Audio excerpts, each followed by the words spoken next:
Bismillahirrahmanirrahim. Assalamualaikum warahmatullahi wabarakatuh. Kami dari kelompok 4 yang beranggotakan Ine Febrianti dan Zahratul Janah akan memaparkan materi tentang perkembangan bahasa anak. Tolong disimak ya teman-teman. Baik, pertama saya akan menjelaskan tentang hakikat perkembangan bahasa anak. Perkembangan bahasa anak atau komunikasi pada anak merupakan salah satu aspek dari tahapan perkembangan anak yang seharusnya tidak luput juga dari perhatian para pendidik atau guru pada umumnya dan orang tua pada khususnya. Sesuai dengan fungsinya, bahasa merupakan alat komunikasi yang digunakan oleh seseorang dalam pergaulannya atau berhubungan dengan orang lain. Pada perkembangan bahasa dimulai dengan meniru suara maupun bunyi tanpa arti dan diikuti dengan ucapan satu suku kata atau lebih sehingga menjadi susunan kalimat sederhana. Perkembangan bahasa terkait dengan perkembangan kognitif yang artinya faktor intelijensi sangat berpengaruh terhadap perkembangan kemampuan berbahasa. Perkembangan bahasa dipengaruhi oleh lingkungan karena bahasa pada dasarnya merupakan hasil belajar dari suatu lingkungan. Anak belajar bahasa seperti halnya belajar yang lain, yaitu dengan meniru dan mengulang kata-kata yang diucapkan oleh orang dewasa. Nah, secara umum, perkembangan keterampilan berbahasa pada individu dapat dibagi dalam 4 komponen, yaitu 1. Fonologi. Fonologi yaitu berkenaan dengan bagaimana seseorang individu memahami dan menghasilkan bunyi bahasa. 2. Semantik. Semantik merujuk kepada makna kata atau cara yang mendasari konsep-konsep yang diekspresikan dalam kata-kata atau kombinasi kata. Ketiga, ada tata bahasa atau grammar. Tata bahasa merujuk kepada penguasaan kosakata dan memodifikasikan cara-cara yang bermakna. Keempat, ada pragmatik. Pragmatik merujuk kepada sisi komunikatif dari bahasa. Nah, ini berkenaan dengan bagaimana menggunakan bahasa dengan baik ketika berkomunikasi dengan orang lain. Nah, berdasarkan penjelasan di atas, maka perkembangan bahasa merupakan kemampuan individu dalam menguasai kosakata, ucapan, gramatika, dan etika pengucapannya dalam kurun waktu tertentu sesuai dengan perkembangan umur anak masing-masing. Nah, jadi perkembangan bahasa adalah meningkatnya kemampuan penguasaan alat berkomunikasi baik secara lisan, tertulis, maupun menggunakan tanda-tanda dan isyarat. Nah, maksud menguasai alat berkomunikasi di sini yaitu diartikan sebagai upaya seseorang untuk dapat memahami dan dipahami orang lain. Selanjutnya ada tahap-tahap perkembangan bahasa anak. Yang pertama ada tahapan perkembangan bahasa pada anak secara umum, yaitu manusia berinteraksi satu dengan yang lain melalui komunikasi dalam bentuk bahasa. Komunikasi tersebut terjadi baik secara verbal maupun nonverbal, yaitu dengan tulisan, bacaan, dan tanda atau simbol. Nah, manusia berkomunikasi lewat bahasa memerlukan proses yang berkembang dalam tahap-tahap usianya. Bahasa digunakan anak dalam berkomunikasi dan beradaptasi dengan lingkungannya yang dilakukan untuk bertukar gagasan, pikiran, dan emosi. Bahasa bisa juga diekspresikan melalui bicara yang mengacu pada simbol verbal. Adapun penjelasan tahap-tahap perkembangan bahasa anak secara umum adalah sebagai berikut. Yang pertama ada tahap refleksif vokalizaton, yaitu pada usia 0 sampai 3 minggu, bayi akan mengeluarkan suara tangisan yang masih berupa refleks. Jadi, bayi menangis bukan karena ia memang ingin menangis, tetapi hal tersebut dilakukan tanpa ia sadari. Kedua, babbling. Pada usia lebih dari 3 minggu, ketika bayi merasa lapar atau tidak nyaman, ia akan mengeluarkan suara tangisan. Nah, berbeda dengan sebelumnya, tangisan yang dikeluarkan telah dapat dibedakan sesuai dengan keinginan atau perasaan bayi. Ketiga, laling. Nah, pada tahap ini, usia 3 minggu sampai 2 bulan mulai terdengar suara-suara namun belum jelas. Bayi mulai dapat mendengar pada usia 2-6 bulan, sehingga ia mulai dapat mengucapkan kata dengan suku kata yang diulang-ulang, seperti menyebutkan kata mama.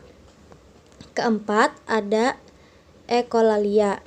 Nah, pada tahap ini bayi sudah menginjak usia 10 bulan. Ia mulai meniru suara-suara yang ia dengar dari lingkungannya, serta ia juga akan menggunakan ekspresi wajah atau isyarat tangan ketika ingin meminta sesuatu. Kelima, ada true speech. Bayi mulai dapat berbicara dengan benar. Nah, pada tahap ini usianya sekitar 18 bulan atau biasanya disebut dengan balita. Namun, pada tahap ini pengucapan bayi belum sempurna seperti orang dewasa. Nah, selanjutnya ada tahap-tahap perkembangan bahasa pada anak. Nah, tahap-tahap perkembangan bahasa pada anak dapat dilihat dari perkembangan umur kronologisnya yang berkaitan dengan perkembangan kemampuan berbahasa individu. Adapun tahapan perkembangan bahasa dapat dibedakan ke dalam tahap-tahap berikut ini. Yang pertama ada tahap pralinguistik atau meraban, yaitu usia 3 bulan sampai 1 tahun. Pada tahap ini, anak mengeluarkan bunyi ujaran dalam bentuk ocehan yang mempunyai fungsi komunikatif. Pada umur ini, anak sudah bisa mengeluarkan berbagai bunyi ujaran sebagai reaksi terhadap orang lain yang berada di sekitarnya sebagai ucapan mencari kontak verbal. Kedua, ada tahap holofrastik atau kalimat satu kata, yaitu pada usia 1 sampai 1,5 tahun. Nah, tahap ini anak mulai mengucapkan kata-kata. Satu kata yang diucapkan oleh anak-anak harus dipandang sebagai suatu kalimat penuh yang mencakup aspek intelektual maupun emosional sebagai cara untuk menyatukan mau tidaknya terhadap sesuatu. Ketiga, ada tahap kalimat dua kata, yaitu pada usia 1,5 tahun sampai 2 tahun. Pada tahap ini, anak mulai memiliki banyak kemungkinan untuk menyatakan kemauannya dan berkomunikasi dengan menggunakan kalimat sederhana yang disebut dengan istilah kalimat dua kata yang dirangkai secara tepat oleh si anak tadi. Nah, selanjutnya yang keempat, ada tahap pengembangan tata bahasa awal, yaitu pada usia 2-5 tahun. Tahap ini anak mulai mengembangkan tata bahasa, panjang kalimat mulai bertambah, ucapan-ucapan yang dihasilkan semakin kompleks dan mulai menggunakan kata-kata jamak. Penambahan dan pengayaan terhadap sejumlah dan tipe kata secara berangsur dapat meningkat sejalan dengan kemajuan dalam kematangan perkembangan anak. Selanjutnya yang kelima, ada tahap pengembangan tata bahasa lanjutan, yaitu pada usia 5-10 tahun. Pada tahap ini, anak semakin mampu mengembangkan struktur bahasa yang lebih kompleks lagi, serta mampu melibatkan kalimat-kalimat sederhana dengan komplementasi, relativasi, dan konjungsi. Perbaikan dan penghalusan yang dilakukan pada periode ini mencakup belajar mengenai berbagai kekecualian dan keteraturan tata bahasa dan fonologis dalam bahasa terkait. Yang terakhir, ada tahap kompetensi lengkap, yaitu pada usia 11 tahun sampai dewasa. Pada akhir masa anak-anak, perkembangan bahasa anak terus meningkat. Gaya bahasanya pun mengalami perubahan dan semakin lancar serta fasih dalam berkomunikasi, serta keterampilan dan performansi tata bahasa terus berkembang ke arah tercapainya kompetensi berbahasa secara lengkap sebagai perwujudan dari kompetensi komunikasi. Baik, selanjutnya saya akan menjelaskan tentang faktor-faktor mempengaruhi perkembangan bahasa anak. Secara rinci dapat diidentifikasi sejumlah faktor yang mempengaruhi perkembangan bahasa anak, yaitu yang pertama, kognisi, proses memperoleh pengetahuan. Tinggi rendahnya kemampuan kognisi individu akan mempengaruhi cepat lambatnya perkembangan bahasa individu. Ini relevan dengan pembahasan sebelumnya bahwa terdapat korelasi yang signifikan antara pikiran dengan bahasa seseorang. Yang kedua, pola komunikasi dalam keluarga. Dalam suatu keluarga yang pola komunikasinya banyak, arah akan mempercepat perkembangan bahasa keluarganya. Yang ketiga, jumlah anak atau jumlah keluarga.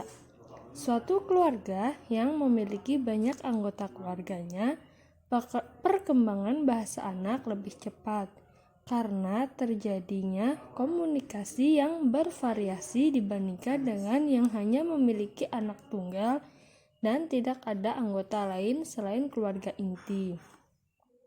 Yang keempat, posisi urutan kelahiran. Perkembangan bahasa anak yang posisi kelahirannya di tengah akan lebih cepat ketimbang anak sulung atau anak bungsu. Hal ini disebabkan anak sulung memiliki arah komunikasi ke bawah saja, dan anak bungsu hanya memiliki arah komunikasi ke atas saja.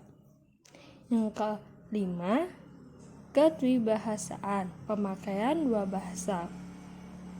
Anak yang dibesarkan dalam keluarga yang menggunakan bahasa lebih dari satu akan lebih bagus dan lebih cepat perkembangan bahasanya ketimbang yang hanya menggunakan satu bahasa saja, karena anak terbiasa menggunakan bahasa secara bervariasi. Misalnya, di dalam rumah, dia menggunakan bahasa Sunda, dan di luar rumah, dia menggunakan bahasa Indonesia. Selanjutnya, hambatan dan kesulitan dalam perkembangan bahasa anak. Keterlambatan berbicara tidak hanya mempengaruhi penyesuaian akademis dan pribadi anak. Pengaruh yang paling serius adalah terhadap kemampuan membaca pada awal anak masuk sekolah. Banyak penyebab keterlambatan berbicara pada anak. Salah satu penyebab yang tidak diragukan lagi, paling umum dan paling serius adalah ketidakmampuan mendorong atau memotivasi anak berbicara. Bahkan pada saat anak mulai berceloteh. Kekurangan dorongan tersebut merupakan penyebab serius keterlambatan berbicara anak. Gangguan atau bahaya di dalam perkembangan bicara pada anak, yaitu yang pertama, kelemahan di dalam berbicara atau berbahasa, kosakata. Yang kedua, lamban mengembangkan suatu bahasa atau di dalam berbicara. Ketiga, seringkali berbicara yang tidak teratur. 4. Tidak konsentrasi di dalam menerima suatu kata bahasa dari orang tua atau guru. Perkembangan berbicara merupakan suatu proses yang sulit dan rumit. Terdapat beberapa kendala yang sering kali dialami oleh anak. Antaranya, yang pertama, anak cengeng. Anak yang sering kali menangis dengan berlebihan dapat menimbulkan gangguan pada fisik maupun psikis anak. Dari segi fisik, gangguan tersebut dapat berupa kekurangan energi sehingga secara otomatis dapat menyebabkan kondisi anak tidak fit. Sedangkan gangguan psikis yang muncul adalah perasaan ditolak atau tidak dicintai oleh orang tuanya atau anggota keluarga lain. Sedangkan reaksi sosial terhadap tangisan anak biasanya bernada negatif. Oleh karena itu, peranan orang tua sangat penting untuk menanggulangi hal tersebut. Salah satu cara untuk mengajarkan komunikasi yang efektif bagi anak. Yang kedua, anak sulit memahami isi pembicaraan orang lain. Seringkali anak tidak dapat memahami isi pembicaraan orang tua atau anggota keluarga lain. Hal ini disebabnya kurangnya perbendaharaan kata pada anak. Di samping itu, dikarenakan orang tua seringkali berbicara sangat cepat dengan mempergunakan kata-kata yang belum dikenal oleh anak. Bagi keluarga yang menggunakan dua bahasa, anak akan lebih banyak mengalami kesulitan untuk memahami perbicaraan orang tuanya atau saudaranya yang tinggal dalam satu rumah. Orang tua hendaknya selalu berusaha mencari penyebab kesulitan anak dalam memahami pembicaraan tersebut, agar dapat memperbaiki atau membetulkan apabila anak kurang mengerti dan bahkan salah menginterpretasikan suatu pembicaraan. Sekian penjelasan dari kami tentang perkembangan bahasa anak. Terima kasih atas segala perhatiannya. Wassalamualaikum warahmatullahi wabarakatuh.